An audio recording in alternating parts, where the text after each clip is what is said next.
Good morning, everyone. It's nice to be back from my travels and to see such full base measures. And so far, I'm finding HaKelim a little bit more manageable than previous sugya. So I'm feeling faintly optimistic that we'll get somewhere. So the Mishnah says, HaKelim nitonim b'Shabbos. All the kelim can be taken on Shabbos, or that are taken on Shabbos. The Daltoteihem, the Dallas,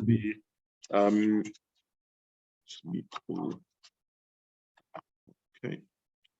I've just muted everyone online because I'm getting interference. Apologies. The Daltoteihem, the Dallas, the door or the lids of the device of the keli can also be moved. It's also not Muktza, in other words. Afal Pishin is Sparku, even though they were dismantled, nonetheless they're not Muktza. They're not similar to the door of a house, because the door of a house is not considered muchan, whereas the door of a keli is considered muchan. That's the Mishnah. That's the first Mishnah we're going to learn.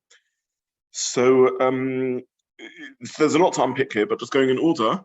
Kol HaKelim nitonim b'Shabbos. All the kelim can be taken, or that are taken on Shabbos. So Tosfos already points out that the Girsa, as we have it, is problematic. There's a crucial letter here which makes a difference. One way of reading the Mishnah, as per our text, is all kelim can be taken on Shabbos. The Daltoteihem and their doors can also be taken. And Tosfos points out that this is inaccurate. Not all kelim can be moved on Shabbos. There are kelim which are Muktza.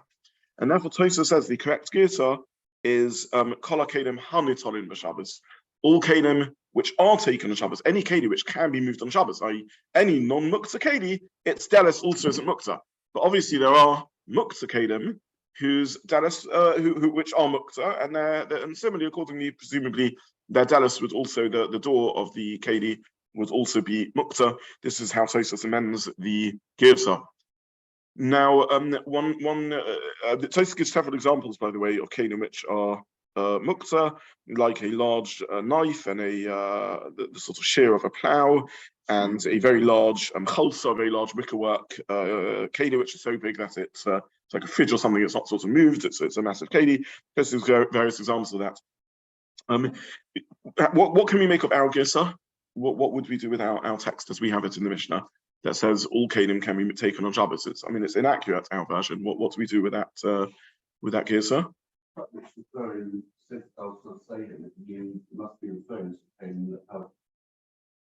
That's true, but there are kelim that have dalsas that would be Muktza.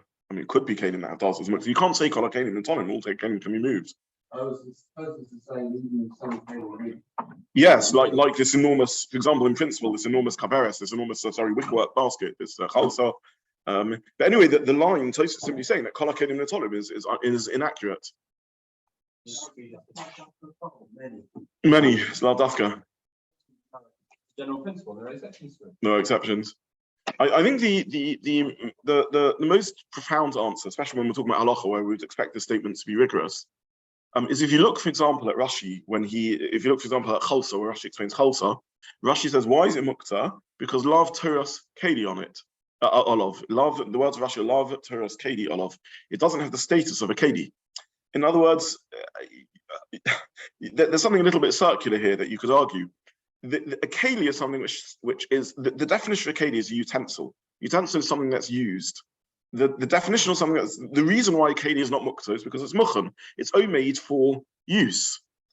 Something which is completely Muktza, at least. Again, we said that Muktza is really a spectrum. So even, for example, a klisha melachot l'issa isn't completely Muktza, because since it's a utensil, even though it's Muktza to a degree, in the sense that you can't move it stum, because it's the use that it's set aside for is a forbidden use on Shabbos, like a pen or a hammer, nonetheless, it's a utensil. And utensils are made for any human use that we can put them to. And therefore, they're not Muktza, if I need to move the hammer for a mutter use, like cracking a coconut, then I would be allowed to do that. So Muktza is a spectrum. But any keli which is completely Muktza, in other words, you're not allowed to move it at all or use it at all, in every respect it's Muktza, arguably is Lav Toras Keli Olav. It's not made for use. It's not a keli. So Rashi says, for example, this chalsa, this very large wickerwork basket, because it's so large, it's there. It's like an inbuilt cupboard. It's not something that's movable, and therefore it's a bit like Daltoteihem. It's not a keli. The whole logic of why it's muktzah. Why is this very large wickerwork basket muktzah? The answer is because it's not made for normal use. It just is. It's not something. It's not implement that I take and use. It does its job by being. It's a state of being rather than something that I use in the same way. Like a picture on the wall, perhaps. Things where their usefulness is from their state of being, rather than them being implements, utensils that serve me, that I use, that are an extension of me. Lav Torah's Keli, of Rashi says. Rashi doesn't just say it's muktzah because it's not muchen. He adds to the lomdus of why it's not muchen, because Lav Torah's Keli. So one could understand the logic of Muktza, of complete Muktza, the most extreme cases of Muktza, is that they cease to be Kelim. It's not that they are Kelim which aren't Muchen. That's a contradiction in terms. A Keli is utensil. Utensil means it's there for my use. By definition, if it's not Muchen, it's not a Keli, at least in some respects. So it's a diminished Keli or something that loses. Love Torah's Keli a lot, by the way. Whenever Rashi uses that language, it doesn't have the Torah of a Keli. What do we mean when we say it doesn't have the Torah's Keli, the Torah of a Keli? What Rashi is saying is I recognize it in colloquial language, it might be a Keli. I recognize it in some aspects of sort of psychologically how we relate to things or how human language is used, it is a Keli. But our Torah's Keli of it doesn't have the Torah of a Keli. If you understand the conceptual significance of what it is, you will understand that this isn't what we really mean by a Keli. It doesn't have the halachas of a Keli. Why doesn't it have the halachas of the Keli? Because it's not muchen, because it's not there for human use. It's not made for human use. It's not a utensil that I use.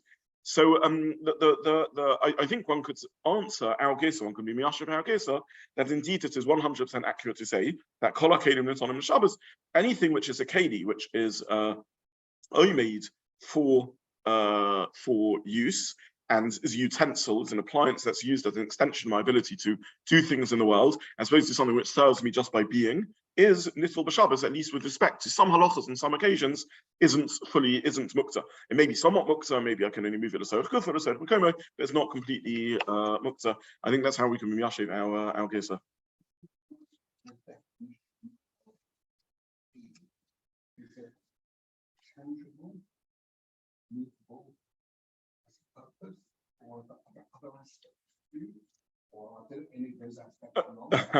Okay, so you can't ask for a definition of Keli because I'm incapable of giving you one because it's difficult. In a sense, when we're learning Muktza, this is really the point I'm trying to bring out. When we're learning Muktza, in some respects, we're learning Hilchas Kelim. What is a Keli? What defines a Keli? That's another way of thinking about aspects of Hilchas Muktza. A second complication is that Kelim crop up in many areas of Halacha, and the definition isn't always the same.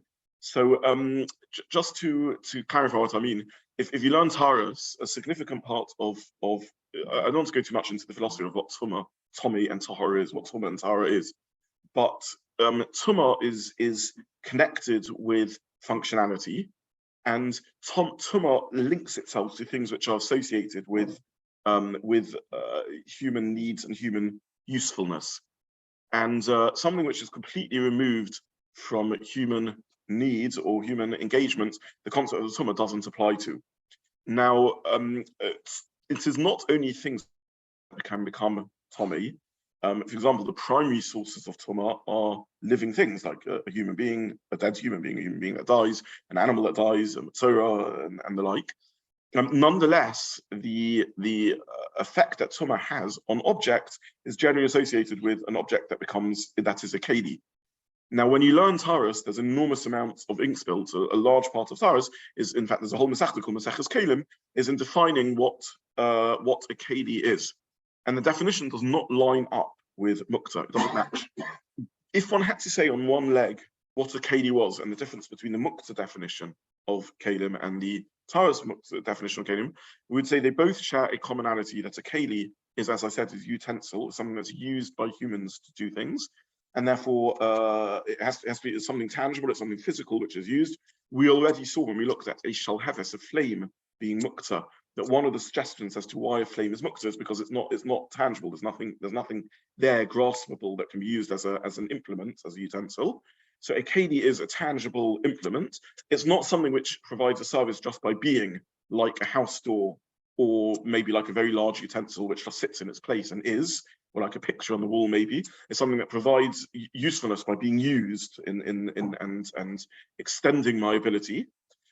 That's the commonality of what kelim are.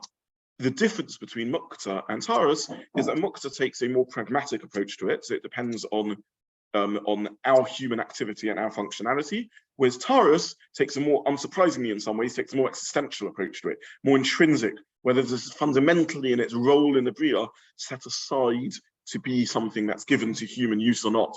So in Taurus, it may be that you have something very useful, used by human beings, but made from material which intrinsically, as far as Halacha is concerned, isn't created for human use in the same way, and therefore it wouldn't become Tommy. Now, I'm struggling to learn Hilchos Shabbos, so I certainly don't want to complicate things by learning Hilchos Shabbos, so I'm not going to say anything more other than to say, don't think you can cross-translate easily from Taurus to Shabbos. The general rule of thumb is that Taurus takes a more intrinsic, or sort of fundamental approach, whereas Muktza is more pragmatic. And finally, the commonality is a keli is something tangible that I use as an extension of my ability to do things with. This is a keli, this is something I do things with. And therefore, perhaps the Shalheves is Muktza, and therefore, as Rashi says, again, I'm not claiming this as a rule always, but arguably, when something is Muktza, the whole, it's completely Muktza, the most significant, severe degree of Muktza, where there's nothing I can use it for on Shabbos. The whole logic is because Lav Torah's Keli Olav. It's not something which has the halachic status of a Keli, because it's not something that I use in the way that Hilchos Muktza demands of me to make it into a Keli. Yes, Max? I'm asking Paul Cottage question. Why is yes. the door a Keli? Because you do use it, you open and you shut. So it's only because it's mechubar l'karka, it's part of a building. Again, it's too much its own thing and not something which is in my hands used as a utensil, as an appliance. It achieves its purpose by being rather than doing, and therefore again it wouldn't be a KD. That's yeah. Sorry. Mechubar l'karka would seem to remove something from being KD. Yes. Yeah. Yeah, I hesitate a little bit because there could be exceptions to that, but in principle, yes. Yeah. By the way, those who, including my Rebbe, the late Daltoteihem, who were of the belief that, as far as Kol Halacha is concerned, appliances which are only used plugged in don't need Tvilas Kelim, are coming from this logic that something that's only used plugged in is mechubar l'karka and therefore wouldn't be a keli.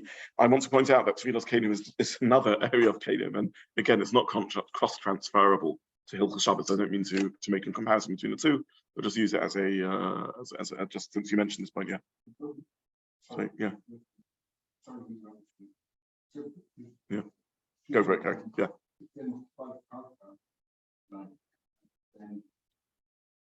Would you say they're not on Shabbos? No.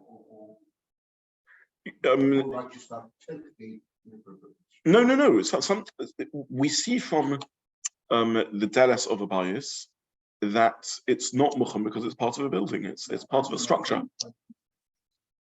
Not necessarily. Yeah. Just mentioned that there's two different styles between choices and mission. The first one is the hand of HaKelim. Yes. Of so according to Joseph's version, HaKelim and HaKelim and the Shabbos also in mind is all one period. Yes. Everything which is not Muktza, you can move the doors with them. Yes. But if you break it apart with a bomb, you need to have two conditions. The first condition is HaKelim and Shabbos. Yes. And the second one is without the same mind. Yes. Now, according to the way that you propose, it's not a massive pinch to say something isn't Muktza.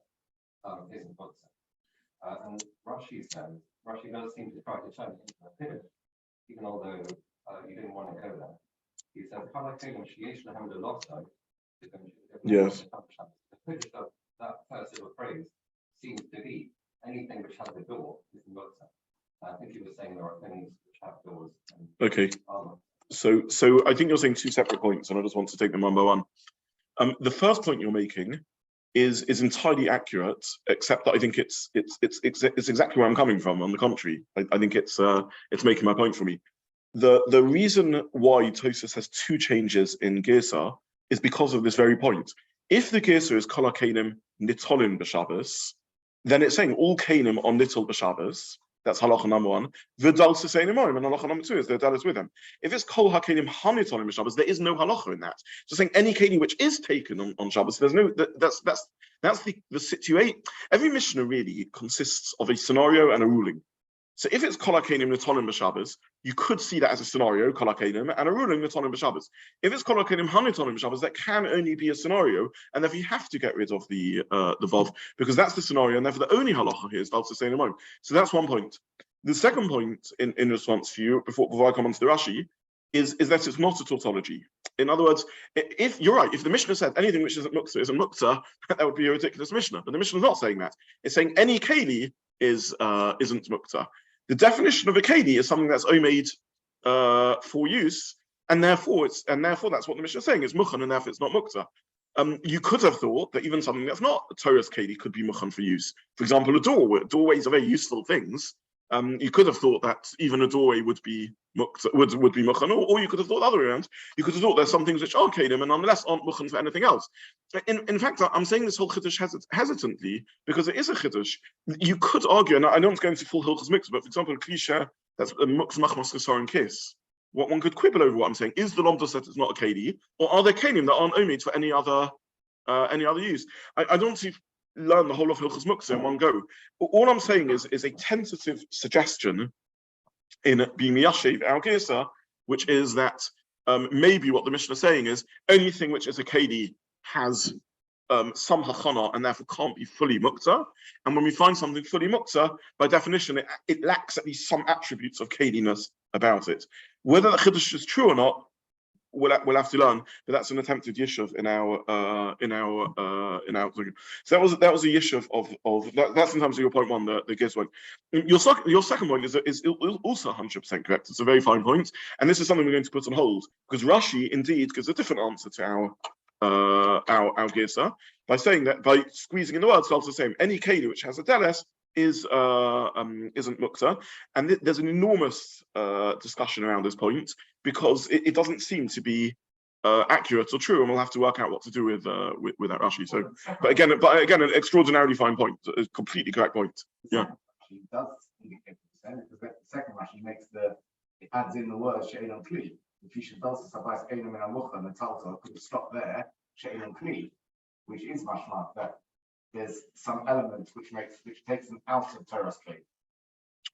Rashi, as far as I can see, are you saying this on the first point or the second point? I'm saying on the second point, it supports what was back in Rashi. No, I think it supports my first point, not my second point. So let me just explain this. The Rashi, again, I'm not an expert on Shabbos, Masechet Shabbat, I wish I was, but Rashi consistently seems to tie in a lack of kli status to Muktza and seems to link the two considerably, but we'll have to see as we go through the Perek where this pattern emerges. And certainly that's what the second Rashi is saying. Rashi is saying it's not a kli, and therefore it can't I haven't even got up to this, but basically, why is the deles not mukta? So Rashi says a svara that it's agav avihen. That somehow because the father, i.e. the kli itself, the parent is a kli and not mukta, therefore the told, as it were, the peripheral entity, the attachment, what's the word for it in English? There's just auxiliary. The auxiliary item also isn't mukta. And I know Rashi seems to say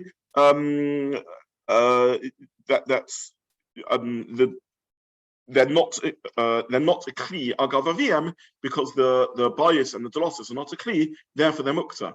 But just because you see that something which isn't a kli is mukta in the second Rashi doesn't tie into the claim of the first Rashi that anything which has a door is a keli. And that's the point that Elio is highlighting that's very problematic.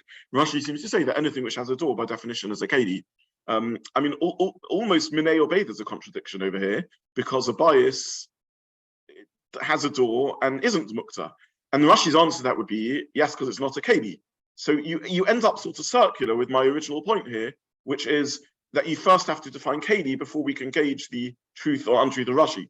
So when people put forward the suggestion and said maybe anything, all the Mishnah means is anything which has a door isn't mukta, that's not accurate from bias, and it's not accurate from the large basket, which can have a door and is Muktza. So even in Rashi, you have to come onto the fact that, I think even in Rashi, you have to come onto the fact that Rashi would consider, for example, this very large basket not to be a keli because it just sits there. So, which is why I don't think that I'm willing to put the Rashi on hold anymore. Just to summarize again, so we're not confused, Tosfos reads the Mishnah as one scenario with one halacha. Any keli which isn't Muktza, that's the scenario. Its door also isn't Muktza. Our Girsa says two things. It says all kelim are not Muktza, can be moved on Shabbos, and their doors also are not Muktza, two separate halachas. That's the summary of the two Girsais. How can we make a claim that any keli isn't Muktza? Maybe because by definition, a keli is always mukhan, at least for something. That's the definition of a keli, and the reason these other things are Muktza are because they're not a keli. That's point number two. Point number three is Rashi makes a difficult claim that anything with a door isn't Muktza. We'll have to see if that's how to relate to that, because it doesn't seem ostensibly true. And the only way it seems it's going to turn out to be true is by also forcing us to think, as per Rashi, what do we mean by a keli? And what Rashi means is any keli that has a door isn't Muktza. But there are plenty of things which aren't kelim, which have doors, which are Muktza. That would appear to be the Chashvan and Rashi.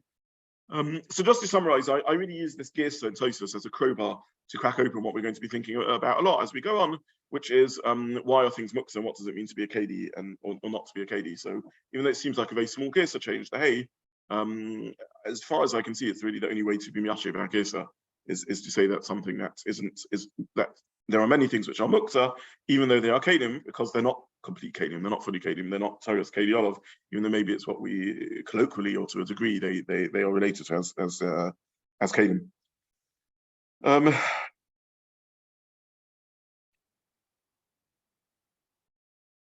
The second point I want to make is really just a textual point. Again, if we're just doing careful reading of the Mishnah, when the Mishnah says V'daltoteihem imohen, the door can be moved with them, if that is a chiddush, if that's a halacha, both in either girsa, the simplest reading of the Mishnah is that it seems to think there's a chiddush that the door is not Muktza even when it's attached to the keli. And that's also something interesting in that. Again, can I just spell this out? The Mishnah says, let's go with our girsa. The Mishnah says, halacha number one, all kelim are not Muktza. Agreed? Halacha number two is, their doors are also not Muktza. Halacha number three, even though they are detached. If we go with Tosfos Girsa, it says one halacha, any keli that isn't Muktza, its door isn't Muktza. And number two, even if it's detached. In either version, the Mishnah seems to be saying a chiddush that doors are not Muktza when they're attached, and even when they're detached. So what do we make of that? Are you with me? Are you with me in the? Yeah. You're splitting up the way which you could read it. HaKelim on the Shabbos, because they say in mind about a fish in this part. So you could carry the doors with them if they've been detached. But you're reading it. Doors.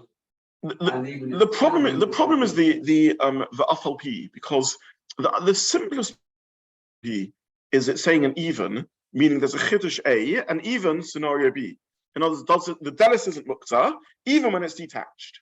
But the Mishnah wants to spell out to us that the delis isn't Muktza. I hear your point, and the truth is, machlokes are showing whether this is a good deal or not. But I want us to notice this nuance in language. If one wants to be very precise in one's language, the way to phrase it would be kol HaKelim and Shabbos, the delis that's been detached is included in its allowance. Whereas the way our Mishnah reads, the delis isn't Muktza even when it's detached. So there are Rishonim that say this is not a diuk. This is how the Mishnah speaks, and it doesn't mean it's a diuk. No, because there can be a comma. Afal pishin is balku. The Daltoteihem in mine. Afal pishin is balku. So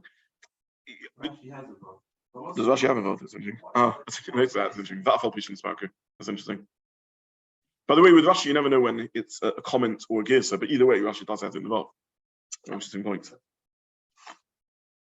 So, Rabbi, your point is that the Mishnah seems to imply that even attached doors are potentially It at least bothers spelling out that they're not Muktza, which is an interesting thing. does have quite difficult words in that first Rashi. He says the dancing education home the signal, the modern uses this word. Yeah. Which kind of gets the feeling that it's not all on top of it. Yeah, I think that's very true. So the Ritva really is the one who makes this diuk. And I apologize, by the way, that I will send you sources. I will send everyone sources for Tuesday, just because my travels, I didn't manage to send the source in advance. But on Tuesday, have a look at this and remember what we said and share and relearn this. The Ritva is the one who makes this diuk in the Mishnah, and he spells out this point. It's very, very interesting. And have a look at the Ritva, and you'll let me know whether you think he means pragmatically or conceptually. But the Ritva says at the end of the day, a door is sort of separate to a keli, and it serves the keli. Maybe it doesn't serve me directly. And a door is its own entity, and a door by itself is a useless thing without a keli, and therefore you could have conceived as the door being Muktza. In other words, you've got in the sense of the door a second degree hachana. I've got the keli which I need, and the keli is there to serve me, so it's not Muktza. The door which is there to serve the keli also isn't Muktza. So again, I don't know in Rashi either whether Rashi means something practical, that he's envisaging this keli as this door, as somehow detachable or lying on the side, or whether Rashi is trying to explain a concept that a door is in some way peripheral, auxiliary to the keli, but it's not the keli itself, and therefore since it's peripheral, you could have thought it's Muktza, because a door by itself has no use, right? I mean, that's the whole point. Why is a door that's detached? Why is it a chiddush that it's not Muktza? Because it's useless. It's a door. It's got its whole functionality is when it's part of a keli. But what does it mean for something to be part of a keli? And to what degree is it automatically one entity, automatically one thing? Is what the Mishnah is calling on us to think about. So again, just to summarize, I'm not trying to solve the whole of Hilchos Muktza and Hilchos Shabbos in one go. I'm just pointing out there is an interesting nuance in the language of the Mishnah. Take it or leave it as you wish. It's a machlokes rishonim, but there's something. There is a subtlety from sensitive in the language of the Mishnah, and it forces us to think about to what degree are things one entity, to what degree are they separate parts. Again, in Hilchos Tumah and Tara, this is discussed a lot, and it's even discussed in Tefillas Kelim. If you have a pan with a handle, right? So this is Yodus, this is the whole thing of to what degree are they connected? Are they one thing? When you have a teapot with a spout, so is this one? In some respects, it's one thing. In some respects, it's two things. A teapot does two things. An old-fashioned teapot, it's a pot, which is used for boiling things in, and it's got a spout, which is used for pouring. We don't think about this much, but actually, it's one entity that has two functions to it. Pots are useful things to boil up hot water in, and spouts are useful things to pour. They didn't have to be one and the same thing. So again, this sets us thinking about this. To what degree is the door really an integral part of the pot that Rashi seems to indicate with the nuance of his language? The Ritva spells it out, that there was at least a moment's thought that a door wouldn't be part of the keli and therefore could have been Muktza, or you would have had an obligation to detach a door on Erev Shabbos. The Ritva says this. Have a look at the Ritva and let me know on Tuesday what you think about what's going on over here. I don't know if the Ritva is saying like it's a massive chiddush. The Mishnah is saying the nuance of the language of the Mishnah is to point out because it wasn't completely obvious that a door shouldn't be Muktza. How can you actually handle an item keli without handling the door attached to it? So the Ritva says maybe you'd have to detach it before Shabbos. Maybe that would be a problem. Again, I don't know to what degree he's saying like there was a real Havamina like that. He's pointing out conceptually, like focus your mind, notice there's something interesting about doors and the ability to move doors on Shabbos. That's the point the Ritva makes. I just share that with you again as a way of stimulating thought. Okay, so we'll stop here for today. I will send to Mitzvah Hashem Marmakomis for Tuesday, including ones that we've covered, but also going forward. And it's just a way of opening up a little bit more careful thoughts about HaKelim.